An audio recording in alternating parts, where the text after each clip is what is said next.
Dimanche soir, les toits de Kinshasa sèchent encore sous un ciel qui hésite entre la pluie et le soleil.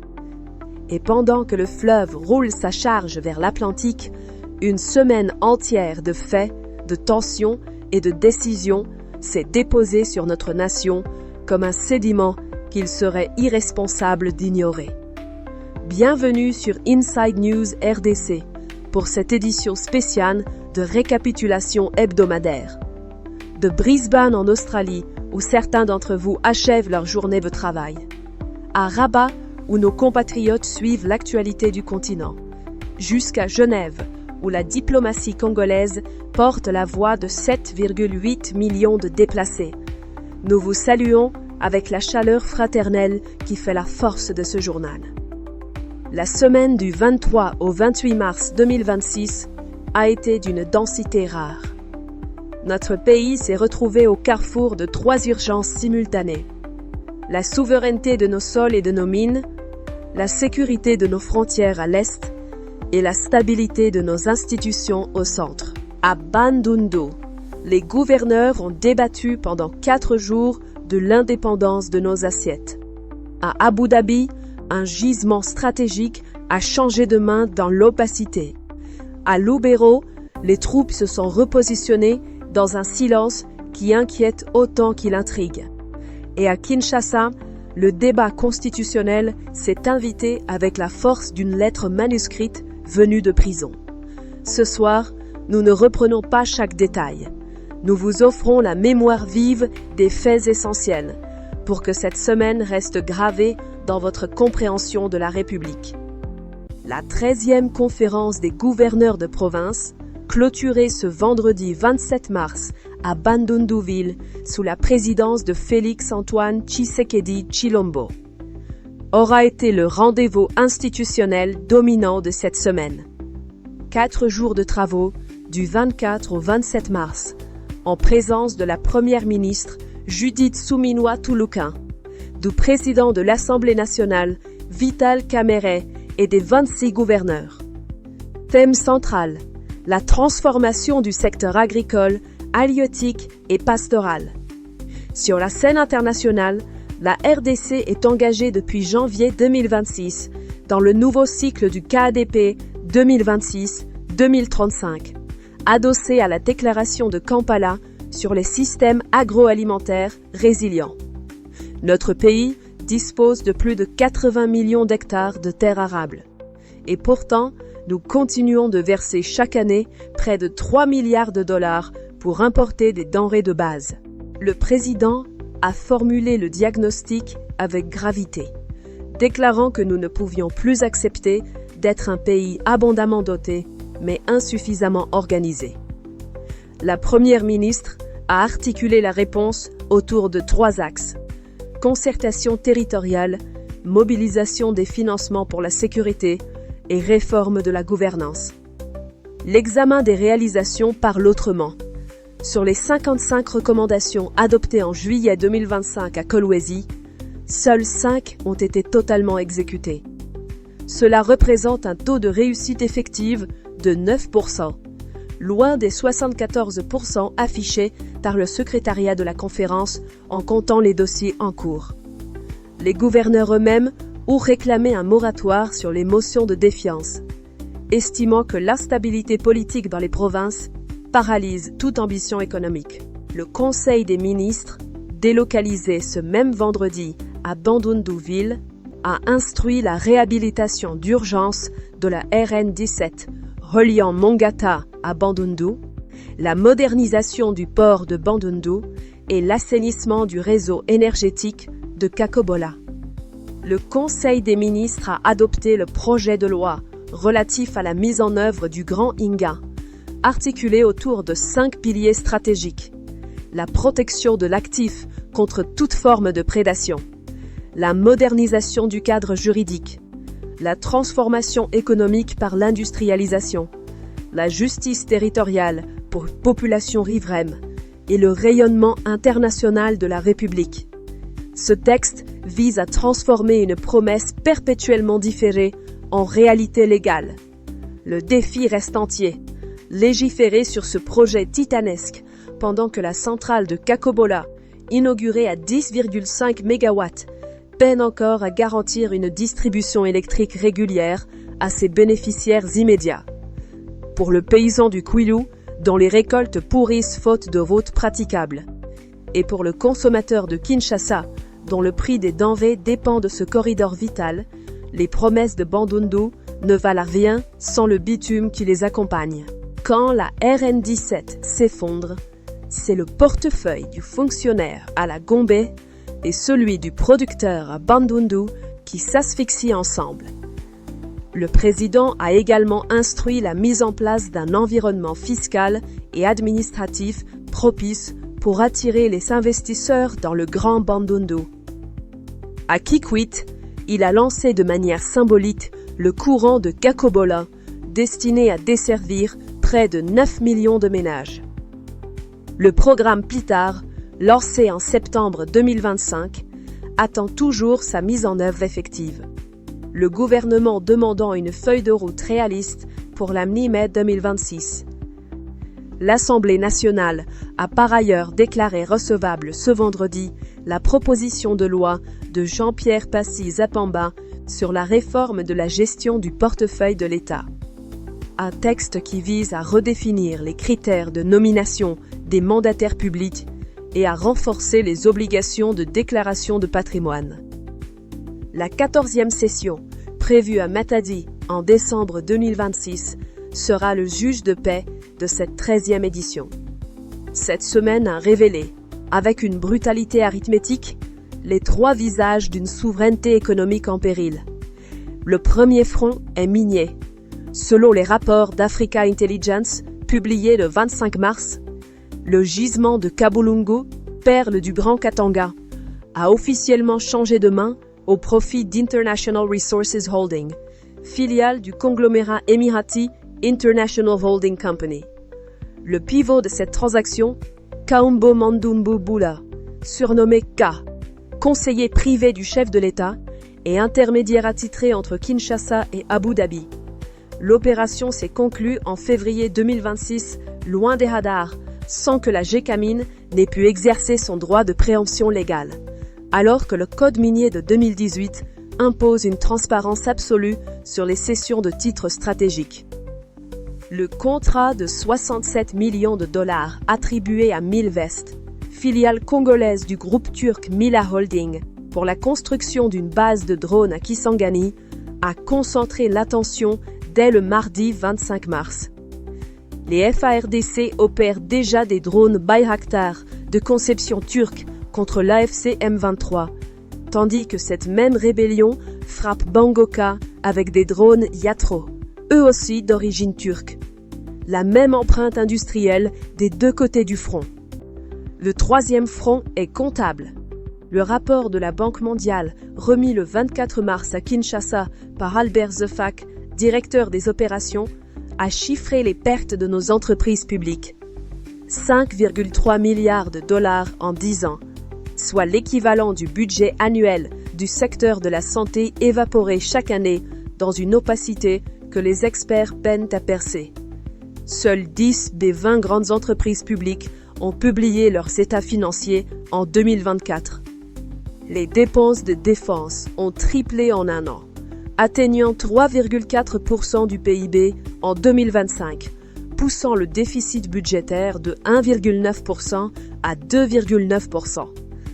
L'économiste Cédric Beguinovo a détaillé que 71,9% des crédits bancaires en RDC sont captés par les seuls secteurs des mines et des télécommunications, laissant les PME et les ménages se partager les miettes d'un encours global de 1,7 milliard de dollars. Dans ce contexte, le ministre Justin Kalumba a signé mardi l'arrêté plaçant le FJEC au cœur d'un nouveau dispositif de financement par crowdfunding et business angels. Une tentative de briser le plafond de verre bancaire qui étouffe nos entrepreneurs.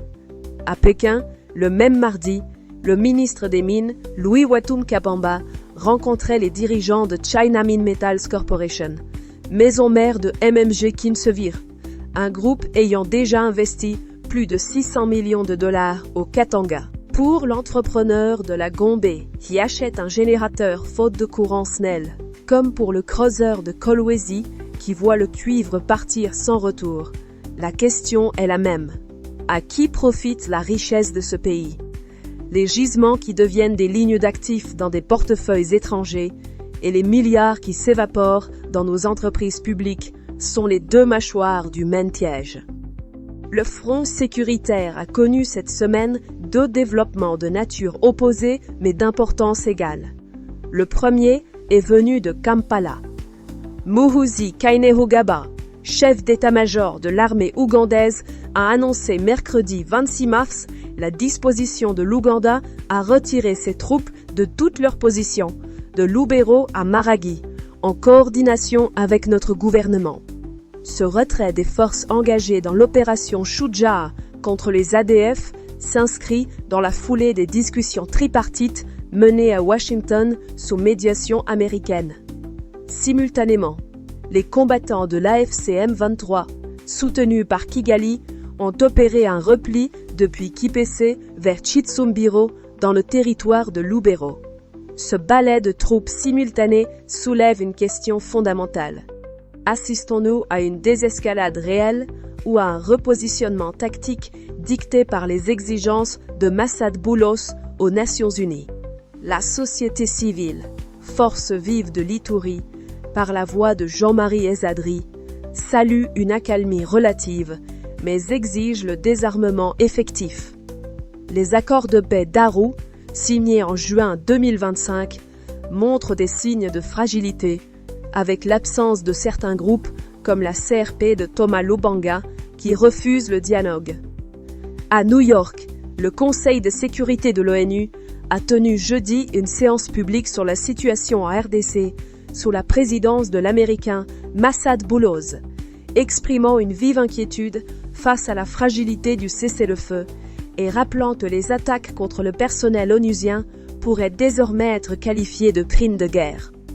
À Masisi, le site minier de Gassasa à Rubaya a été le théâtre d'un éboulement meurtrier ce 28 mars, coûtant la vie à au moins 9 de nos compatriotes dans une zone sous contrôle de l'AFC M23, où l'exploitation artisanale du coltan s'intensifie au mépris de toute règle de sécurité. Le deuxième développement est venu du Lualaba, ce vendredi 27 mars.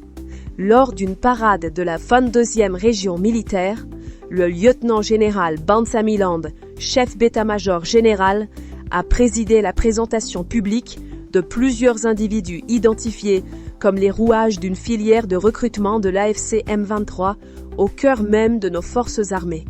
Un lieutenant-colonel des FARDC a été formellement identifié comme le recruteur principal de la rébellion dans cette province stratégique. À ses côtés, un adjudant et un civil ayant participé aux exactions de Lingué. Le choix du Lualaba comme zone de recrutement n'est pas anodin. C'est le cœur minier du pays, le poumon financier de la République. En cherchant à y implanter des cellules, l'ennemi ne vise pas une conquête territoriale, mais une déstabilisation économique profonde. Le haut commandement a déclaré que la récréation est finie et promis une application exemplaire de la loi. Les prévenus sont désormais à la disposition de la justice militaire. Le retrait ougandais pourrait laisser un vide sécuritaire que nos FARDC devront combler sans délai. La paix imposée par les sommets de Washington ne remplacera jamais une armée souveraine débarrassée de ses traites et un processus de désarmement irréversible. La sécurité de nos frères de l'Est et l'intégrité du Lualaba sont les deux faces de la même exigence nationale. La semaine de Bandundu n'a pas seulement posé la question de notre agriculture. Elle a réveillé un débat qui, depuis des mois, agite les couloirs de la Repubblica et divise la nation jusque dans ses prisons. Le débat constitutionnel a franchi plusieurs seuils cette semaine. Lundi 23 mars, le docteur Denis Mukwege, prix Nobel de la paix 2018, a publié un communiqué dénonçant ce qu'il qualifie de dérive institutionnelle. Il vise les démissions successives de Vital Kamerhe, président de l'Assemblée nationale en septembre dernier, et de Modeste Bahati Lukwebo, deuxième vice-président du Sénat, tous deux poussés dehors après avoir exprimé des réserves sur la révision de la loi fondamentale. Le Nobel a posé un constat factuel. 2 présidents d'institutions ont quitté leur poste en 6 mois. Jeudi 27 mars, Moïse Katumbi, président d'Ensemble pour la République, a invoqué l'article 64 de la Constitution pour appeler chaque citoyen à s'opposer à toute prise de pouvoir illégale. Et ce samedi 28 mars, depuis sa détention, Constant Mutamba, ancien ministre de la Justice, condamné en septembre 2025 à 3 ans de travaux forcés pour détournement de 19 millions de dollars, a adressé une lettre manuscrite à la nation. Il y plaide pour un débat ouvert, apaisé et inclusif, tout en se disant très exigeant quant aux motivations et aux objectifs de toute réforme. La stabilité de notre cadre juridique est le contrat social qui garantit la paix civile. Sans lui, aucune réforme économique ne s'enracine durablement. Ces interrogations sur l'avenir institutionnel de la nation résonnent avec une autre blessure, plus intime, qui a touché nos familles cette semaine, au cœur même de nos structures de santé. Les révélations en provenance de l'hôpital général de référence de Kinkole ont dominé la fin de semaine, où une patiente de 21 ans, Prinigest, avait été violentée. Des faits filmés et diffusés ont conduit à l'arrestation du médecin David Balangwanayi Kayembe, désormais poursuivi devant le tribunal de grande instance de Kinshasa pour tentative de meurtre, torture, coups et blessures aggravés et atteintes à la vie privée. La qualification de torture introduit un seuil pénal incompatible avec toute justification médicale. À Kinshasa, Dorcas Boilelo, présidente du caucus des jeunes du réseau des femmes leaders africaines, a demandé ce 27 mars l'intégration explicite des violences gynécologiques et obstétricales dans le droit congolais. L'OMS rappelle qu'une femme sur 4 dans le monde déclare subir des formes de maltraitance lors de l'accouchement. L'enjeu dépasse la sanction d'un praticien. Il porte sur la capacité de l'État à reconnaître, qualifier et prévenir les violences systémiques au sein de nos hôpitaux. De ces combats intérieurs pour la dignité de nos institutions et de nos femmes, notre regard se porte ce soir vers Bruxelles et le Moyen-Orient, où 2 décisions pèsent directement sur l'avenir de notre nation. L'Union européenne a formellement suspendu son soutien financier de 40 millions d'euros à l'armée rwandaise engagée dans la province de Cabo Delgado au Mozambique. La Suède, l'Allemagne et la Belgique ont mené cette décision au sein du Conseil européen, estimant qu'il est impossible de financer une armée dont le gouvernement est accusé de soutenir la rébellion du M23 sur notre territoire. La France et l'Italie, dont les groupes Total Energy et Eni pilotent des investissements gaziers de plusieurs dizaines de milliards dans la zone, ont exprimé des réserves. Kigali a menacé de retirer ses troupes du Mozambique. Pour notre pays, cette décision valide la lecture de Kinshasa, selon laquelle le soutien militaire au Rwanda, même dans un cadre antiterroriste, ne peut être déconnecté de l'agression subie dans le Kivu.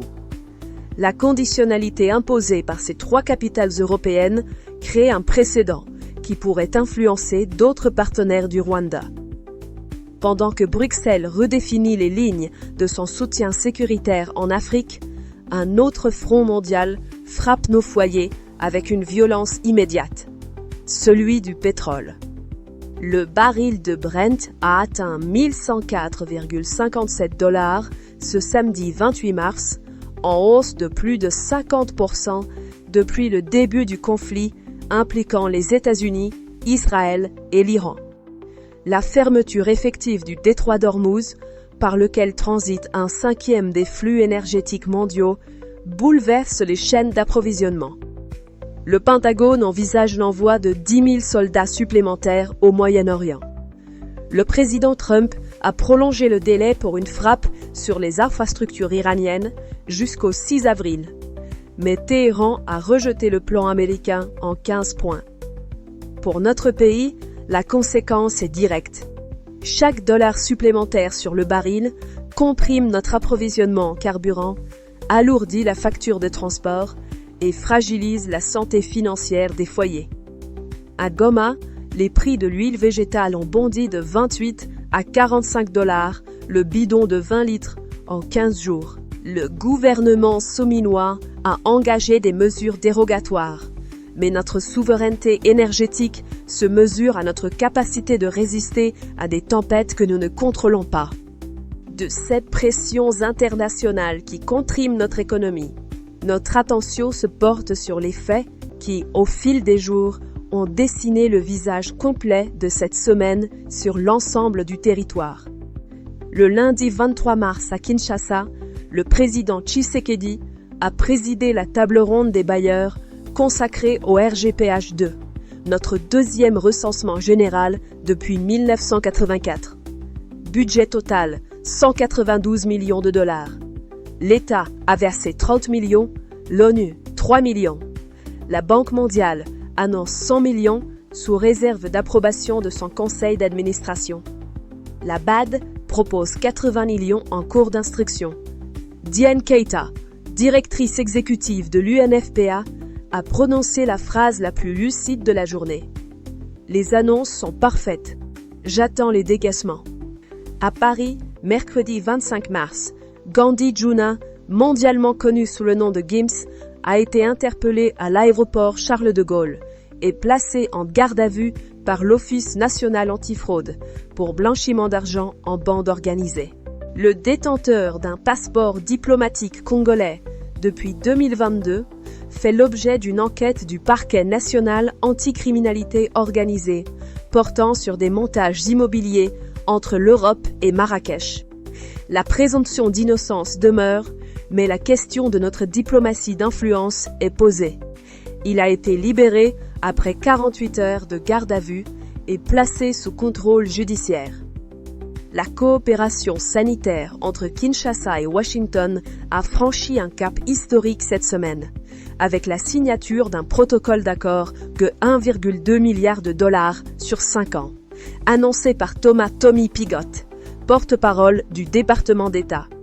Les États-Unis s'engagent à hauteur de 900 millions pour la lutte contre le VIH, le paludisme et la mortalité maternelle. Notre gouvernement co-investit 300 millions. L'enjeu, un réseau de laboratoires capable de détecter toute menace épidémique en 7 jours. Le gouvernement a confirmé le dépôt officiel de la candidature de Juliana Amato Lumumba au poste de secrétaire général de l'Organisation internationale de la francophonie. Premier pays francophone au monde par sa population, notre nation entend aligner son influence politique sur sa réalité démographique. À l'Assemblée nationale, la plénière du vendredi 27 mars a déclaré recevables 3 propositions de loi. Celle de Jacques Joly sur l'accès à l'information et la transparence de la vie publique. Celle de Jean-Pierre Passy-Zapamba sur la gestion du portefeuille de l'État. Et celle d'Augustin Mulumba sur le code de la famille. Les commissions disposent de 10 jours pour examiner ces textes. Dans le Haut-Katanga, le gouverneur intérimaire Martin Kazembe a restructuré le gouvernement provincial ce 28 mars, avec 10 ministres, alors que le titulaire, Jacques Tiabula Katwe, est retenu à Kinshasa depuis 9 mois. Peut-on stabiliser le poumon économique du pays avec une gestion par intérim qui s'éternise? À Washington, mardi 24 mars, la soirée a pris une tournure diplomatiquement explosive. La première dame Denise Nyakeru Tshisekedi, présente dans la capitale américaine à l'invitation de l'épouse du président Trump pour un sommet des premières dames, a été au cœur d'un incident dont les 2 versions se contredisent frontalement. Le porte-parole du gouvernement Patrick Muyaya a indiqué que des individus non identifiés ont tenté de pénétrer dans l'hôtel où elle séjournait, accusant le Rwanda d'être impliqué. Kigali a répondu qu'un membre non armé de son service de sécurité avait simplement croisé des agents congolais dans un couloir commun, les 2 délégations logeant dans le même établissement. deux nations en conflit armé actif, placées délibérément sous le même toit par les organisateurs américains, au moment même où Washington se dit médiateur de paix. Cette image en dit long sur le sérieux réel du processus. Au Lualaba, le Ramblo T-17 de Kolwezi a été placé en zone d'alerte maximale cette semaine après la découverte de substances radioactives par des creuseurs artisanaux. La ministre des Mines, Safi Sombo Ayane, a dépêché des experts sur place pour circonscrire une contamination invisible qui menace directement la santé de nos compatriotes exposés à ces rayonnements. C'est le prix tragique d'une exploitation artisanale non encadrée dans une province qui porte pourtant les ambitions mondiales de la transition énergétique. La richesse de notre sous-sol ne doit pas se payer en vie silencieuse. Sur le terrain, les Léopards ont franchi un cap décisif. Mercredi à Guadalajara, ils ont dominé les Bermudes 2-0 grâce à des buts de Fiston Kalala Mayele juste avant la pause, 45e, et de Yohan Wissa sur penalty, 52e. Une victoire qui place toute la nation en tension avant le barrage intercontinental pour le Mondial 2026. En parallèle, à Genève, le tribunal arbitral du sport a enregistré l'appel du Sénégal contre la CAF et le Maroc concernant l'exclusion des Lions de la CAN 2025. Un dossier hautement stratégique. La jurisprudence qui en découlera sur l'équité sportive pourrait rebattre les cartes au sein de la Confédération africaine. Précisément à l'heure où les Léopards auront besoin d'une arbitration irréprochable pour aborder sereinement leur rendez-vous avec l'histoire. Avant de nous quitter, rassemblons ce que cette semaine nous dit de l'état de notre nation. Du 23 au 28 mars, la République a été mise à l'épreuve sur tous les fronts. À Bandundu, la conférence des gouverneurs a exposé le fossé entre les 9% de recommandations réellement exécutées et l'ambition d'une souveraineté alimentaire que nos 80 millions d'hectares attendent toujours. Le gisement de Kabolongbu est passé sous contrôle émirati dans l'opacité, pendant que la Banque mondiale chiffrait à 5,3 milliards de dollars les pertes de nos entreprises publiques en une décennie. À l'Est, le retrait ougandais pose plus de questions qu'il n'en résout, tandis qu'au Lualaba, la trahison d'un lieutenant-colonel rappelle que l'ennemi ne s'arrête pas aux frontières de l'Ituri. Et à Bruxelles, l'Union européenne a posé un acte que notre diplomatie attendait. Le lien formel entre le soutien au Rwanda et le respect de notre souveraineté. Dans Les damnés de la terre, Frantz Fanon écrivait « Chaque génération doit, dans une relative opacité, découvrir sa mission, la remplir ou la trahir. » Cette semaine, la nôtre a vu ses missions exposées à nu. Sécuriser nos gisements contre la prédation opaque de Kabolongbu, purger nos rangs des officiers qui portaient l'uniforme de la République tout en servant l'ennemi au Lualaba, et défendre la loi fondamentale contre une érosion que les démissions successives de nos présidents d'institutions ont commencé à matérialiser. L'opacité que Fanon décrivait n'est pas une excuse, c'est la condition dans laquelle chaque génération choisit. Ce journal est un refus de cette opacité. Chaque chiffre posé sur la table, chaque nom nommé, chaque contrat arraché à Londres est un acte de cette mission. La trahir en silence serait le plus coûteux des abandons. Notre édition spéciale prend fin ici. Quant à moi, je vous retrouve le week-end prochain. C'était Ilunga pour Inside News RDC. Les faits d'abord et toujours. Bonne soirée et bonne continuation.